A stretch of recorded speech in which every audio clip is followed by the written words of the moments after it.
46, 44, 45 এবং 47 তিনটি আয়াতে আল্লাহ একটা কথা বলেছেন, ওমান লাম ইয়াহকুম বিমা আনজালাল্লাহু ফাউলাইকা হুমুল কাফিরুন ফাউলাইকা হুমুজ জালিমুন ফাউলাইকা হুমুল ফাসিকুন।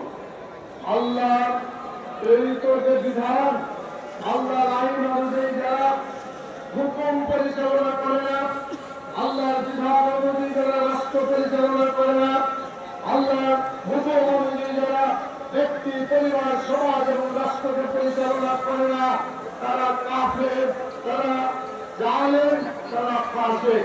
আল্লাহ তাআলা তাদেরকে তিনটা নামে আখ্যায়িত করেছেন। কয়টা নামে আখ্যায়িত করেছেন?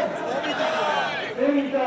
এক নম্বর হচ্ছে কাফের, দুই নম্বর হচ্ছে জালেম, আর তিন নম্বর হচ্ছে ফাসিক। এটা কি আমার কথা আর আল্লাহর কথা? অতএব এই কাফের এবং জালেম এবং ফাসিকের এই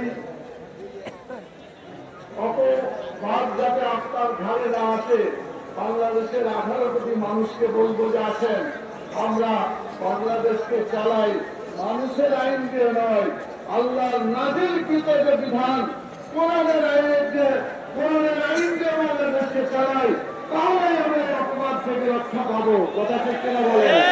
এই জন্য আমরা আগ্রহ একত্রিত হয়েছি কোরআনের আইন প্রতিষ্ঠার জন্য, আল্লাহর নাযিলকৃত বিধান কায়েম করার জন্য।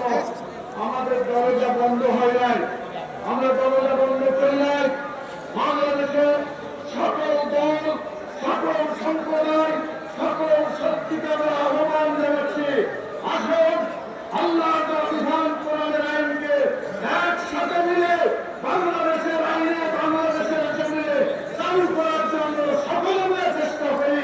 আপনাদের কাছে দাওয়াত আমরা দিতে চাই। আল্লাহ তাআলা কোরআন মাজিদে দুটা দলের উল্লেখ করেছেন। তিনি বলেছেন হিজবুল্লাহ, আল্লাহর দল। আরেকটা দলের কথা বলা হয়েছে হিজবুল শয়তান। আপনারা বলেন, আমরা কি শয়তান দলের পক্ষে থাকবো নাকি আল্লাহ দলের পক্ষে থাকবো?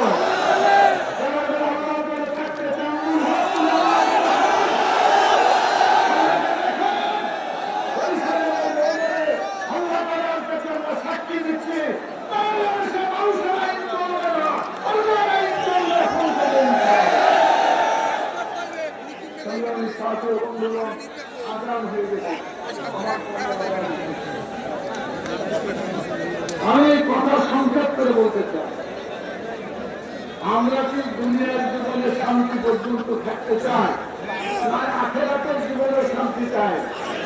কথা বলেন, শুধু দুনিয়াতে চাই না আখিরাতে চাই?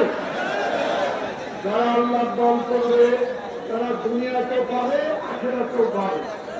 আর যারা আল্লাহর আইন অনুযায়ী চালাবে না, তারা দুনিয়ায় কিছু পাইলে পাইতেও পারে, কিন্তু আখিরাতে তাদের জীবনে কিছুই পাবে না। সেজন্য আমি আমার আহ্বান জানাচ্ছি বাংলাদেশের সকল দলকে, সকল প্রতিষ্ঠানকে, আসুন আমরা একসাথে ঐক্যবদ্ধভাবে বাংলাদেশে কোরআনের আইন চালু করি।